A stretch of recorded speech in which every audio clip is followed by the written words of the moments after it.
Hello दोस्तों, स्वागत है आपका हमारे यूट्यूब चैनल में। तो दोस्तों, कैसे हैं? उम्मीद है सब अच्छे होंगे। तो आज मैं आपके लिए लेकर के आया हूँ एक फिर से एक इम्पोर्टेंट वीडियो, जिसमें कि हम काफ़ी चीज़ों को कवर करेंगे और काफ़ी चीज़ों के ऊपर चर्चा करने वाले हैं। जिसमें हम बात करेंगे कि वेंडर को पेमेंट करने का सबसे अच्छा तरीका क्या है, कस्टमर से आए हुए चेक या ट्रांसफ़र की एंट्री कैसे करें, और सबसे इम्पोर्टेंट कॉन्ट्रा, जिसमें कि बहुत से लोगों को ये तकलीफ़ होती है कि कॉन्ट्रा में एंट्री कैसे करें। इसमें काफ़ी बार क्या होता है कि हमें ये नहीं पता होता कि कौन सा बैंक ऊपर रहेगा और कौन सा बैंक नीचे रहेगा। कहने का मतलब ये है कि कॉन्ट्रा एंट्री में एक्चुअल में क्या होता है कि कॉन्ट्रा एक केस और बैंक से रिलेटेड होता है या बैंक टू बैंक होता है, जो कि हमारे ही फर्म के बैंक होते हैं। उन्हीं बैंकों का हमें ट्रांजैक्शन करना होता है, तो वो कॉन्ट्रा में एंट्री करते हैं उसकी।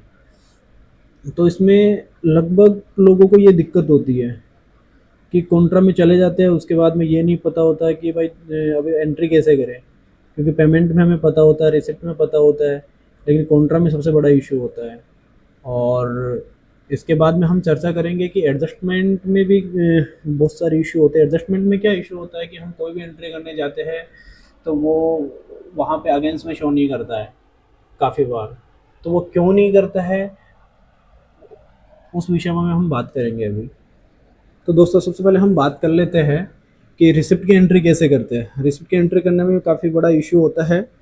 देखो, जिसको आता है वो तो खैर वीडियो को स्किप कर सकता है, जिसको नहीं आता है उन्हीं के लिए खास तौर पर मैंने ये वीडियो बनाई है। तो दोस्तों, वीडियो के अंत तक बने रहना। इस पहली बार अगर कोई एंट्री कर रहा है तो वीडियो को अंत तक देखना, बीच में स्किप मत करना। तो जैसे कि मैं एक पार्टी का नाम लेता हूँ, मेरे पास एक पार्टी है धर्मेंद्र ग्रुप के नाम से। तो उस पार्टी से हमें कुछ पेमेंट रिसिप्ट करना है, तो पहले हम उसका लेजर चेक कर लेते हैं क्या है, और उसके बाद में मैं आपको बताता हूँ किसकी एंट्री कैसे करेंगे। तो हम सबसे पहले धर्मेंद्र का लेजर खोल लेते हैं। ये ओपन कर लिया हमने धर्मेंद्र का लेजर, और यहाँ से हम F5 प्रेस करेंगे तो हमारे पास इसकी आउटस्टैंडिंग शो कर जाएगी बिल वाइज, कि इस पार्टी से कौन कौन से बिल अभी हमें, कौन कौन से बिल का पेमेंट हमें लेना बाकी है अभी। तो उसके बारे में हम बात करेंगे। तो हमारे पास, हम नीचे देख सकते हैं कि नीचे नीचे हमारे पास शो कर रहा है कि 18,48,509 रुपये अभी इनसे बाकी है हमारा पैसा, जो कि डेबिट दिखा रहा है। डेबिट का मतलब यही होता है कि हमने इनको कुछ दे रखा है, या कोई सर्विस दी होगी, या अमाउंट दे रखा हो, या कुछ भी हो सकता है। डेबिट, तो उसका मतलब यही हो गया कि डेबिट है तो हमें इनसे लेना बनेगा। ये हमारे डेटर्स है।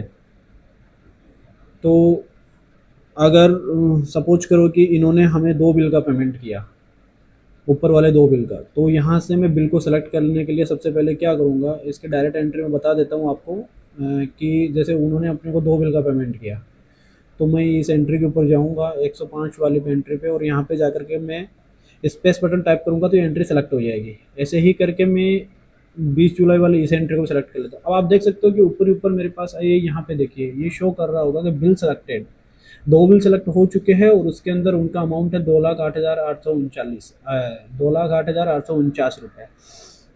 तो अगर हम यहाँ से मैच कर लेंगे, अगर उनका किसी प्रकार का ट्रांसफ़र आया है, अगर उनका किसी प्रकार का यदि कोई ट्रांसफ़र आया है, तो अगर सेम अमाउंट का ट्रांसफ़र आया है तो हम यहीं से इन 2 बिलों को एडजस्ट कर सकते हैं।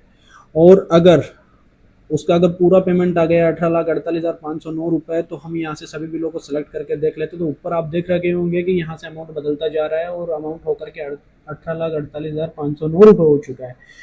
यदि पूरा पेमेंट किया है तो हम पूरा का पूरा एडजस्ट कर सकते हैं। और अगर ऐसा होता है कि उन्होंने ओनली 2 ही बिल का पेमेंट किया है, इन 2 बिल का पेमेंट किया, तो हम इन 2 बिलों को की रिसिप्ट की एंट्री कर सकते हैं। तो यहाँ से मेरे को करना क्या पड़ेगा कि सबसे पहले इनको एडजस्ट करने के लिए डायरेक्ट मेरे को अल्ट के साथ बी प्रेस करना पड़ेगा। ध्यान से देखिए, यहाँ पे लिखा हुआ है सेटल बिल्स, मतलब अल्ट के साथ मैं बी प्रेस करूँगा तो ये हमें उस डेट में ले जाएगा जिस डेट को हमारे पास पेमेंट आया है। जैसे मेरे पास यहाँ पे 24 जून लिखी हुई है, तो एग्जाम्पल के लिए चलो मैं 24 जून, तो इसमें अप्रैल का पेमेंट है और जुलाई का पेमेंट है। तो हो सकता है कि भाई उन्होंने पेमेंट तो बाद में किया है, तो वो डेट डाल लेंगे जिस डेट में हमारे पास पेमेंट आया है। तो मैं यहाँ पे डेट डाल लेता हूँ कि मेरे पास, मान लिया कि मेरे ये पेमेंट आया है 31 जुलाई को। ठीक है। इसके बाद में हम वो बैंक सेलेक्ट कर लेंगे, या अगर कैश आया है तो कैश की एंट्री कर लेंगे, कैश के थ्रू। अगर बैंक से आया है तो बैंक के थ्रू हम एंट्री कर लेंगे। तो माना कि मेरा एसबीआई बैंक में हमारे पास ये पैसा आया है, तो मैं यहाँ से एसबीआई बैंक को चूज करूँगा। उसके बाद नरेशन आप यहाँ भी डाल सकते हैं, अगर यहाँ नहीं डालना है तो बाद में हमारे पास ऑप्शन आएगा तो वहाँ से डाल सकते हैं।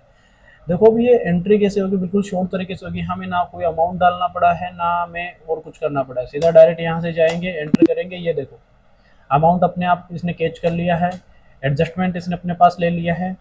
और हमें ओनली कुछ नहीं करना, बस आकर के नीचे आकर के एंट्री को सेव कर देना है। यहाँ से अगर चेक के थ्रू पेमेंट आया तो हम चेक नंबर यहाँ पे डाल सकते हैं। जैसे मेरे पास चेक के थ्रू अगर मान ला पेमेंट आया है तो मैं यहाँ से कोई भी चेक नंबर डाल सकता हूँ। और अगर कोई ट्रांसफ़र आया, ट्रांसफ़र पे एनईएफटी आया है, जो भी आया है, तो वो यहाँ पर डाल करके मैं इंस्ट्रूमेंटल नंबर में ये लिख सकता हूँ कि मेरे पास नेफ्ट आया तो नेफ्ट डाल दूँगा। और यहाँ से अगर कोई बैंक है तो बैंक का नाम डाल दूँगा, अगर जिस भी बैंक से आया होगा। इसके बाद में आकर के अगर नरेशन में कुछ डालना है तो मैं लिख सकता हूँ यहाँ पे बीइंग पेमेंट रिसीव, ठीक है। और ये एंट्री हमारी हो जाएगी। इसके बाद में मैं एक एग्जांपल और ले लेता हूँ कि जैसे एक दूसरी पार्टी का और करके दिखा देता हूँ आपको। जैसे मैं ले लेता हूँ मनीष स्टॉक्स। इसमें हम एक बार पूरे बिल का पेमेंट, एक बार जितने भी बिल बाकी हैं उन सब के ऊपर चर्चा कर लेंगे। F5 करेंगे। F5 करने के बाद में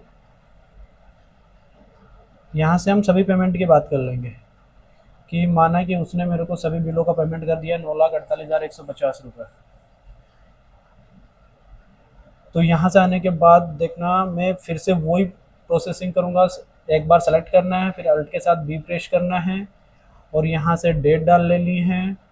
मैं डेट डाल लेता हूँ, माना कि मेरे पास 31 दिसंबर के अंदर ये पेमेंट आया है और इस बैंक में पेमेंट आया है। चलो अब की बार मैं बैंक दूसरा सेलेक्ट कर लेता हूँ, HDFC बैंक में आया, ठीक है। और यहाँ से आके वही प्रेस कर लेता हूँ और अब की बार माना कि चेक से आया है, ये चेक नंबर मैंने डाल दिया। ये बैंक का नाम आपको डाल देना है, जो भी बैंक होगा, और यहाँ से हम सेव कर देंगे। देखो यहाँ से उनका लेजर नील हो गया है, आप देख सकते हैं उनका लेजर बिल्कुल नील हो गया है। ये हमने पेमेंट की एंट्री यहाँ पे कर दी है। तो इसी तरीके से हम पेमेंट की एंट्री देखते हैं कि हमें जब किसी भी वेंडर को यदि पेमेंट करना है तो वो कैसे करेंगे। देखो सबसे रिसिप्ट में तो फिर भी एक बार के लिए हमारे पास मतलब गलती भी रिकवर करने का चांसेस होता है, हम आराम से भी कर सकते हैं। लेकिन वेंडर को पेमेंट करते टाइम पे किसी वजह से मतलब कोई त्रुटि नहीं होनी चाहिए, कोई भी गलती नहीं होनी चाहिए पेमेंट करते टाइम पे। और हमें मोस्टली अधिकतर जगह पे क्या होता है कि बिल टू बिल पेमेंट होता है। तो बिल टू बिल पेमेंट करने के लिए सबसे अच्छा तरीका जो मैं आपको बताने वाला हूँ अभी, तो वो सबसे बेस्ट रहने वाला है। एक बार आप देखते रहना, इसको वीडियो पे बने रहना। तो मैं एग्जांपल ले लेता हूँ। सबसे पहली पार्टी है मेरी विनोद एंड कंपनी को मैं ले लेता हूँ। यहाँ से मैं वही आउटस्टैंडिंग देख लेता हूँ कितना बाकी है। तो देखो अगर मेरे को ये दिखा रहा है, क्रेडिट बैलेंस दिखा रहा है। अभी थोड़ी देर पहले हम कस्टमर्स की बात कर रहे थे, डेटर्स की बात कर रहे थे, तो उस केस में हमारे पास डेबिट बैलेंस उनका शो कर रहा था। डेबिट बैलेंस का मतलब ये होता है कि हमें पैसा लेना है, और क्रेडिट का मतलब ये होता है कि हमें पैसा देना है, पार्टी को पेमेंट करना पड़ेगा। तो यहाँ से क्रेडिट बैलेंस दिखा रहा है, माना कि मेरे को एक बिल का पेमेंट करना है, ओनली एक ही बिल का पेमेंट करना है। तो प्रोसेसिंग हो ही रहने वाली है इसकी। 2,27,843 ऊपर शो कर गया है, आप ऊपर देख सकते हैं। जैसे ही सेलेक्ट किया मैंने, ये सेलेक्ट कर लिया। और अगर इसके बाद में अगर मैं दूसरे बिल को भी सेलेक्ट करता हूँ, देखो ऊपर अमाउंट बदल जाएगा, 5,95,000। तो माना कि मेरे को इसका पूरा का पूरा पेमेंट करना है या फिर एक बिल का पेमेंट करना, तो एक को मैं वापस स्पेस बटन दबाऊंगा तो अनसेलेक्ट हो जाएगा। तो प्रोसेसिंग वो रहने वाली है। अल्ट के साथ बी प्रेस करेंगे। बी प्रेस करने के बाद में यहाँ से हम डेट डाल देंगे, कौन सी डेट में हम पेमेंट कर रहे हैं। तो मैं यहाँ पे डाल देता हूँ 15 मई की डेट डाल देता हूँ, और SBI से पेमेंट इसको कर देता हूँ। तो देखो हमें अमाउंट डालने की जरूरत नहीं पड़ी है, हमें ओनली वो बिल सेलेक्ट करना है। बिल सेलेक्ट करने के बाद में अल्ट के साथ बी प्रेस करना है, सीधा डायरेक्ट वाउचर में हम आ जाएंगे। आने के बाद में हमें बस एंट्री को कुछ नहीं करना, चेक के थ्रू अगर पेमेंट करें तो चेक नंबर डाल देंगे, और अगर ट्रांसफ़र कर रहे हैं तो हम यहाँ जाएंगे पीछे और यहाँ पे हम स्पेस बटन टाइप करेंगे। अगर चेक ले लेता है और कुछ ले लेता है तो उसके बाद इसमें यहाँ से अगर जो भी सोर्स होगा यूपीआई है तो यूपीआई, अदर सोर्स है तो अदर, और ट्रांसफ़र किया है तो हमें ई फंड ट्रांसफ़र यहाँ पे शो कर सकते हैं। इसके बाद में अकाउंट नंबर आ जाएगा, आईएफएससी कोड देना है तो वो दे देंगे,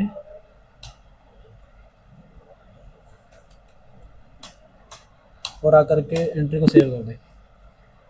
अब देखो हमारे पास सबसे पहले क्या हो रहा था, 2 बिल शो कर रहे थे, अभी क्या हो रहा है कि एक ही बिल शो कर रहा है यहाँ पे। इसका मतलब हम पेमेंट कर चुके हैं, और यहाँ से भी आप देख सकते हैं कि हमारे पास ओनली 3,67,544 की लास्ट वाला बिल बाकी है। बाकी इससे पहले अभी हमने पेमेंट की एंट्री मारी, अभी मई में एंट्री मारी थी, तो वो एंट्री आपको ऊपर दिख रही होगी, 2,27,843 रुपये की। ठीक है, तो इसी तरीके से हम एक पार्टी का और करके देख लेते हैं एक बार। सुरेश सर्विसेज का, इसको हमें पेमेंट करना है तो वही F5 प्रेस करेंगे, आउटस्टैंडिंग में जाएंगे और यहाँ से माना कि मैंने वही सेलेक्ट कर लेंगे। अगर शिफ्ट के साथ डाउन एरो करेंगे तो हमें एक एक को सेलेक्ट करना नहीं पड़ेगा, बस प्रेस करके रखो, अपने आप सेलेक्ट हो जाएगा। जैसे माना कि मेरे को 13 फरवरी पूरा मेरे को कंप्लीट करना है, तो मैंने यहाँ तक फरवरी का डेटा ले लिया है, वो अल्ट के साथ भी प्रेस करेंगे, डेट डालेंगे,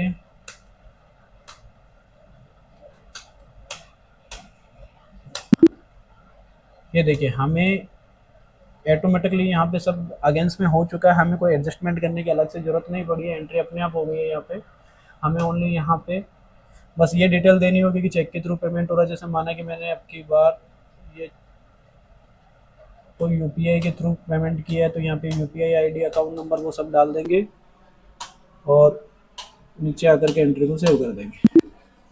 अभी आप देख सकते हो कि हमारे पास जो भी बिल बाकी हैं लगभग हमने फरवरी तक का कवर कर लिया था। हमारे पास अभी अप्रैल 26 से डेटा बाकी है, जो कि मई 26 तक का है। बाकी इससे ऊपर जो भी डेटा अपने को दिखा रहा था वो सारे बिल मतलब हमारे खा चुके हैं। इसके बाद में हम बैक आ जाएंगे।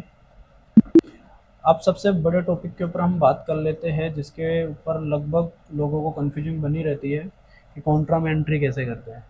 देखो कॉन्ट्रा में एंट्री करने का तरीका, अगर आपको एक ट्रिक अगर आपको पता चलती है तो उससे आपका मतलब सारा कन्फ्यूजन दूर हो जाएगा। तो सबसे पहले हम वी प्रेस करेंगे, वी प्रेस करने के बाद वाउचर में देखो आप ऊपर देख सकते हैं कि ये पेमेंट वाउचर है, जबकि हमारे कॉन्ट्रा की जो भी एंट्रियाँ होती है वो कॉन्ट्रा वाउचर में होती है। जैसे अगर मैंने कोई कैश डिपॉजिट करवाया, कैश निकलवाया, या फिर एक बैंक से दूसरे बैंक में मैंने अपने ही बैंक में ट्रांसफ़र किया, तो उन सब की एंट्रियाँ हमारे कॉन्ट्रा वाउचर में। तो कॉन्ट्रा वाउचर के लिए हमें F4 प्रेस करना पड़ेगा। यहाँ से F4 प्रेस करने के बाद में अब देखो सबसे पहले आपको एक ही पॉइंट याद रखना है, आपको ज़्यादा दिमाग नहीं लगाना है। यहाँ पे एक ही चीज़ याद रखनी है कि पैसा किस में जा रहा है। जिस बैंक में पैसा जाना है उस बैंक का नाम ऊपर आएगा। मतलब ये जो जगह है जहाँ पे अभी मेरा कर्सर है, अगर पेमेंट उस बैंक में अगर हम डाल रहे हैं और जो बैंक रिसीव कर रहा है उस बैंक का नाम ऊपर आएगा। और अगर हम केस निकाल रहे मतलब किसी एक बैंक में से पैसा जा रहा है लेकिन केस के अंदर आ रहा है, केस निकाल रहे हैं तो केस तो आ रहा है और बैंक में से पैसा जा रहा है, तो हम केस को इस सिचुएशन में क्या करेंगे, केस को ऊपर रखेंगे। बात कर लेते हैं एक बार केस के ऊपर। ये केस मैंने डाल दिया और डेट डाल दी मैंने,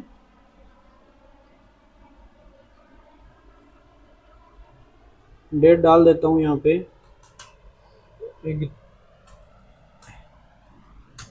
25/5/26 को मुझे कैश निकलवाना है। और कौन से बैंक से निकलवाना है, तो यहाँ पे बैंक का नाम लिख देंगे, HDFC बैंक से निकलवाना है। कितना निकलवाना है, 2 लाख रुपए, 2 लाख। अब यहाँ पे दिख रहा है कि चेक के थ्रू निकलवाना है क्या, किस कौन से सोर्स है। तो जाहिर सी बात है अगर कोई अदर सोर्स से निकलवा, जैसे अपन अगर एटीएम वगैरह से निकलवा रहे तो अलग सोच ले रहे हैं, भाई कौन से चेक के अगेंस्ट में ले रहे हैं, तो चेक नंबर यहाँ पे डाल देंगे हम। ये चेक नंबर डाल दिया और नीचे आकर के एंट्री को सेव कर देंगे। ये तो हो गई कैश निकलवाने की। अब ये देखो कि हमें अगर बैंक में कैश डिपॉजिट करवाना है तो उसकी एंट्री कैसे होगी। ये 2 लाख रुपए हमने निकलवाए, अभी हमें फिर से इस कैश को डिपॉजिट करना है। तो अभी देखो, अब केस थोड़ा उल्टा हो जाएगा। कैश डिपॉजिट करवा रहे तो किसी न किसी बैंक में पैसा जाएगा, कैश कम और कैश कम होगा। तो जिस बैंक में हम डिपॉजिट करवा रहे हैं, जिस बैंक में पैसा जा रहा है, उस बैंक का नाम ऊपर आएगा HDFC, ये लीजिए। और यहाँ पे मैं कैश लिख देता हूँ नीचे। कैश कितना डिपॉजिट करवा रहे हैं, 2 लाख रुपए। ये देखिए नेगेटिव बैलेंस, देखो मैं ओनली डेमो देने के लिए डेमो कंपनी ओपन कर रखी है मैंने, तो इसके अंदर हो सकता है कि आपको ये रेट दिख रहा है, लेकिन आपके केस में कभी भी ये रेडनेस नहीं आना चाहिए, क्योंकि रेट कभी भी नहीं आएगा। रेट अपने को इंडिकेट कर रहा है कि हमारे पास केस कम है। और HDFC बैंक में भी आपको दिख रहा होगा कि 4,68,189 रुपये CR बैलेंस दिखा रहा है, वो भी रेड में हो रखा है। ये कभी भी रेड नहीं होना चाहिए, क्योंकि हमारा यदि करंट अकाउंट होता है तो वो कभी माइनस में नहीं जा सकता। अगर CC अकाउंट होता है तो वो एक अलग बात होती है। अगर CC अकाउंट नहीं है, अगर करंट अकाउंट है, तो करंट अकाउंट कभी माइनस में नहीं जाएगा और कभी वो यहाँ पर रेड नहीं दिखाएगा। और केस का मैटर भी सेम तरीके से काम करेगा। केस में यदि हमारे ऐसा तो कभी नहीं हो सकता कि हमारे पास केस है ही नहीं और हम केस का ट्रांजेक्शन कर रहे हैं, किसी को पेमेंट कर रहे हैं। बिना केस हुए तो हम किसी को पेमेंट नहीं कर सकते। तो बस वही वार्निंग दे रहा है ये यहाँ पे कि नेगेटिव केस आ रहा है। तो मैं एक बार के लिए इसको तो इग्नोर कर देता हूँ, क्योंकि मैं तो यहाँ पे डेमो कंपनी बना रखी है मैंने तो ठीक है। मैं यहाँ से यहाँ पे केस आ गया, देखो। और दूसरी चीज, आप जब सेव करेंगे ना, जब भी केस अगर हम डिपॉजिट करवाते, तो हमारे पास ये ऑप्शन जरूर आएगा, कैश डिपॉजिट करना, कितने नोट कितने अमाउंट के थे, तो यहाँ से हम सेव कर देंगे। ये हो गया हमें कैसे रिलेटेड। अब हम बात कर लेते हैं कि बैंक टू बैंक ट्रांजैक्शन कैसे होगा, क्योंकि ये भी सबसे बड़ा कंफ्यूजन है। तो बैंक टू बैंक करने के लिए माना कि मेरे को बैंक HDFC बैंक में डिपॉजिट करना है, तो जिस बैंक में पैसा जा रहा है उसका नाम यहाँ पे आ जाएगा। तो मैं यहाँ पे HDFC ले लेता हूँ,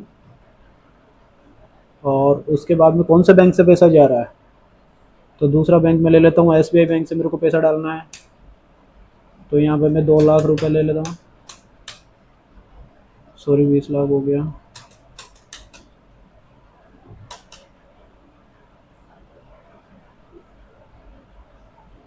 चेक के थ्रू करना है तो चेक नंबर यहाँ पे डाल देंगे, और यदि ट्रांसफ़र कर रहे तो हम ट्रांसफ़र डाल देंगे। आकर के एंटर दे करके सेव कर देंगे इसको भी। अब फिर से यदि मेरे को पता चलता है कि मुझे HDFC से SBI में पेमेंट करना है, अभी इस केस में क्या होगा कि SBI में पैसा आ रहा है तो हम SBI का नाम ऊपर रखेंगे और HDFC का नाम नीचे रखेंगे, और वही 2 लाख रुपए ट्रांजैक्शन कर देंगे। वही चेक नंबर या चेक नंबर से चेक नंबर ट्रांसफर है तो ट्रांसफर डिटेल डाल करके यहाँ पे इसको सेव कर देंगे। अब मैं आपको एक बार HDFC का अकाउंट दिखा देता हूँ। HDFC बैंक और कंट्रोल ऐप के साथ मैं यहाँ पे सर्च कर देता हूँ कि मेरा, ये भी एक फिल्टर का भी सबसे अच्छा ऑप्शन है। अगर यहाँ से हम जाएंगे, बैक जाते हैं पहले तो, और कंट्रोल के साथ यदि F प्रेस करते हैं मैन स्क्रीन पे, और हमें अगर कोई भी ट्रांजैक्शन यदि ढूंढना है तो हमें यहाँ पे ओनली उसका नाम लिखना पड़ेगा। भले ही पूरा नाम नहीं लिखे, सिमिलर नाम भी लिखोगे तो वो आ जाएगा। तो यहाँ पे मैं लिख देता हूँ, जैसे सर्च मार देता हूँ कि मेरा ये बैंक है 6105। तो इस बैंक से रिलेटेड जो भी ट्रांजैक्शन होंगे वो हमारे पास यहाँ पे फिल्टर होकर के शो कर जाएंगे। इतने में कि हमें 25 मई के अंदर हमने जो 2 ट्रांजैक्शन किए थे, एक बार हमने 2 लाख रुपए का पेमेंट किया, और एक बार हमने 2 लाख रुपए वो इनसे वापस लिया। तो दोनों ट्रांजैक्शन हमारे पास शो कर रहे हैं इसी। अब दूसरी चीज हम बात कर लेते हैं, काफ़ी बार हमारे एडजस्टमेंट में भी इशू होता है। जैसे कि एग्जांपल के लिए मैं निकाल लेता हूँ कि धर्मेंद्र ग्रुप का एक लेजर खोल लेता हूँ, और इसमें मैं ये देख लेता हूँ कौन कौन सा पेमेंट हमारा बाकी है। तो ये जुलाई, अगस्त, अक्टूबर, दिसंबर और अप्रैल का हमारे पास पेमेंट बाकी है। जैसे काफ़ी बार क्या होता है, काफ़ी लोग अंदर से एंट्री करते हैं, यहाँ से नहीं करते, और माना कि कोई पार्ट पेमेंट आया है और हमें एडजस्ट करना है 20 जुलाई वाले में, ठीक है। याद रखिए, जैसे हमें 20 जुलाई वाले पेमेंट को एडजस्ट करना है, तो मैं यहाँ पे एक बार कर लेता हूँ। 20 जुलाई में अमाउंट अल्ट के साथ ए प्रेस करूँगा तो मैं वाउचर में आ जाऊँगा, और यहाँ से मेरे को रिसिप्ट करना है। तो मैं यहाँ पे जैसे मेरे को कैश रिसिप्ट करना है, जैसे माना कि मेरे पास कुछ कैश रिसिप्ट हुआ, और कैश कितना रिसिप्ट हुआ, 2,34,150 मेरे पास पूरा का पूरा पेमेंट रिसिप्ट हो गया है। सॉरी, 34,150। और यहाँ से अगर मैं अगेंस्ट रेफरेंस में जाता हूँ तो मेरे पास कोई बिल शो नहीं करेगा। क्यों नहीं करेगा? क्योंकि जो बिल की हम जिस बिल का हम पेमेंट करने वाले हैं वो एक्चुअल में 20 जुलाई का पेमेंट है, और हम एंट्री मार रहे हैं कितनी तारीख में, 19 तारीख में इसकी एंट्री मार रहे हैं। तो 19 तारीख में एंट्री करते वक्त तो वो कभी भी अगेंस्ट में नहीं शो करेगा। क्यों नहीं करेगा?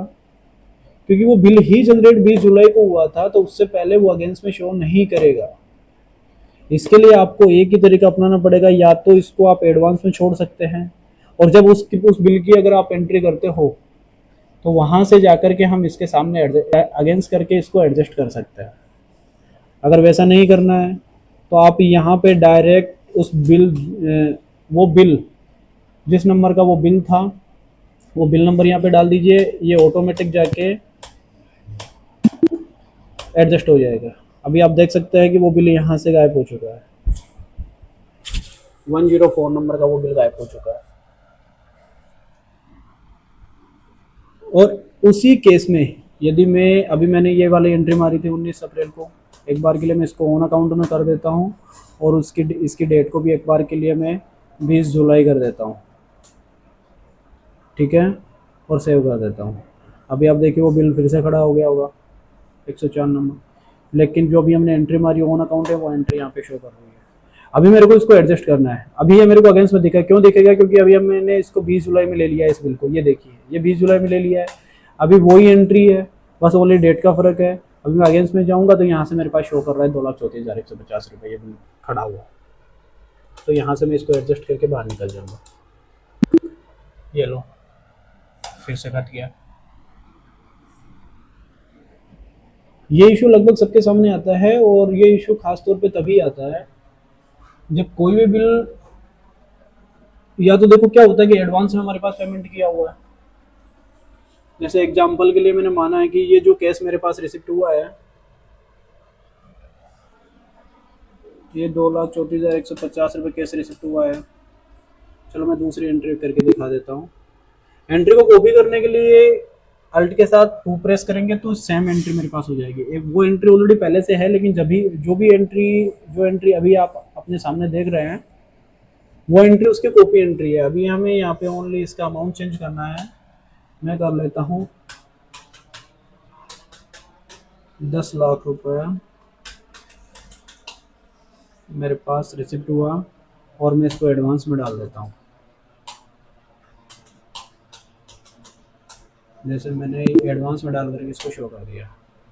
अभी क्या होगा कि जब भी हम बिल बनाएंगे, कोई भी बिल बनाएंगे, तो हमारे पास उस बिल को यदि अगेंस्ट में लेकर के जाएंगे तो ये वाली एंट्री हमें शो करेगी। ये देखो अभी अल्ट के साथ F5 करेंगे तो हमारे पास एंट्री खड़ी हो गई है क्रेडिट साइड में। क्रेडिट का मतलब पैसा आ गया हमारे पास। अब मेरे को एडजस्ट करना है। जैसे माना कि ये 140 की एंट्री लगी हुई नहीं है, हमें इसको एंट्री करना है। जैसे ये एंट्री माना कि 17 अगस्त को हम कोई एंट्री कर रहे हैं, और यहाँ पे हम इसको सेव करने जाएंगे। सेव करने के बाद में अगेंस्ट ऑप्शन पे जाएंगे तो हमारे पास जो अभी हमने कैश रिसिप्ट किया था 20 जुलाई को, तो वो यहाँ पे मेरे पास शो कर रहा है। तो यहाँ से मैं डायरेक्ट इसको खता भी सकता हूँ। देखना अभी हमने 10 लाख लिया था, उसमें से हमने ये अमाउंट खता दिया कितने का, 2,19,613 का। अभी हमारे पास कितना बचा है, 7,80,387। तो जब भी हमारे पास कोई भी यदि CR बैलेंस यदि हमारे पास खड़ा हुआ है एक साइड में, और डेबिट बैलेंस हमारे पास खड़ा हुआ है, तो आउटस्टैंडिंग तो बिगड़ जाएगी ना। कहीं पे सी आर आ रहा है, कहीं पे डी आर आ रहा है। तो इसको हमें एडजस्ट करने के लिए एक एक एंट्री को ओपन करना है और अगेंस्ट पे जाना है, और एक एक एंट्री को हम सबसे पहले इस बैलेंस को ख़त्म कर देंगे, सी आर बैलेंस को। अभी देखो वो बैलेंस खत्म कम होता जाएगा, यहाँ पे 4 लाख आ गया। अभी ऐसे ही करके एक बार हम इस अमाउंट को ले लेते हैं।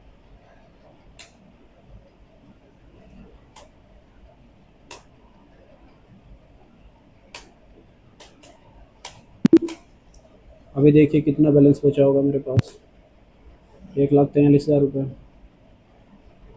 इसको भी मैं कर देता हूँ।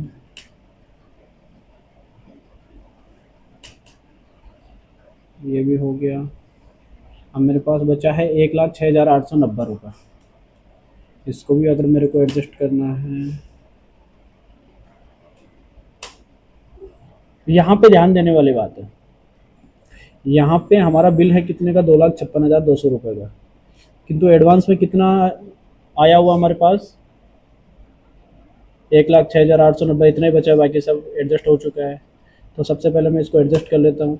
अब देखो यहाँ पे ध्यान देना कि हमारी आउटस्टैंडिंग बिगड़ जाएगी या फिर से उसके सामने जाके एडवांस के सामने जाकर के हमें डेबिट बैलेंस दिखाने रहेगा। एडवांस तो क्रेडिट होना चाहिए क्योंकि उससे हमारे पास पैसा आ चुका है, लेकिन यदि हम डायरेक्ट ऐसे ही जाने देते हैं इसको, तो देखना मैं आपको दिखा देता हूँ एक बार। अभी जो एडवांस का पैसा था वो सी आर बैलेंस दिखा रहा था, लेकिन अभी 1,49,310 रुपये से हमें वो डेबिट बैलेंस दिखा रहा है। जबकि ये जो एडवांस की एंट्री मारी थी ये तो रिसिप्ट की एंट्री थी, तो फिर ये डेबिट कैसे हो गई, क्योंकि हमने गलत एडजस्टमेंट कर दिया है यहाँ पे। तो जब भी अगर ऐसा हो जाता है तो उसको सुधारने के लिए हमें वापस उसी एंट्री में जाना पड़ेगा और जाकर के ओपन करेंगे। ओपन करने के बाद में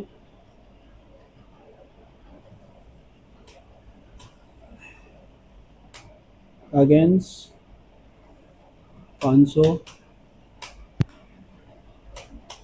और यहाँ से न्यू रेफरेंस, सॉरी पहले इसको हम ओन अकाउंट करके सेव कर देंगे।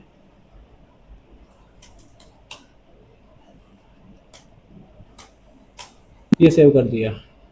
अभी ओन अकाउंट की एंट्री को फिर से ओपन करेंगे और वही अगेंस्ट में जाएंगे फिर से, और यहाँ से हम वही एडवांस वाली एंट्री है 1,80,390 रुपये उसका बचा था। इस पे जाने के बाद हमें 3,29,700 नहीं रहने देना है, क्योंकि जितना हमारे पास ऑलरेडी क्रेडिट बैलेंस बचा हुआ था वही अमाउंट है यहाँ पे हमें डेबिट करना है। बाकी अमाउंट हमें न्यू रेफरेंस में डालना पड़ेगा। तो इसके लिए हम जीरो प्रेस करेंगे। ध्यान रखो जीरो, क्योंकि हमें काफ़ी बार क्या होता है कि याद नहीं होता कि 1,80,390 है, याद नहीं होता, तो यहाँ पे जीरो प्रेस करेंगे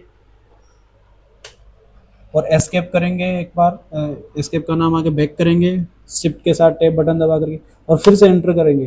तो ये एक्चुअल जो अमाउंट हमारे पास क्रेडिट होगा उस अमाउंट को ऑटोमेटिकली ये उठा लेगा। ले लिया। इसके बाद में जो बैलेंस बचेगा उसको हम न्यू रेफरेंस में डाल करके आगे बढ़ जाएंगे। अभी देखिए, अभी हमारे पास दोनों बिल ओनली डेबिट बैलेंस दिखा रहा है। ये जो 3 लाख का बिल था इसमें से ओनली 2,56,200 रुपये बाकी दिखा रहा है। सॉरी, ये वाला बिल था। ये देखिए 3,29,700 रुपये का बिल था और अमाउंट दिखा रहा है ओनली 1,49,310 रुपये। और वो सी आर बैलेंस जो हमारे पास शो कर रहा था एडवांस का, वो भी यहाँ से हट चुका है। तो दोस्तों उम्मीद है कि आपको काफ़ी कुछ समझ में आया होगा और काफ़ी कुछ सीखने को मिला होगा आज की वीडियो में।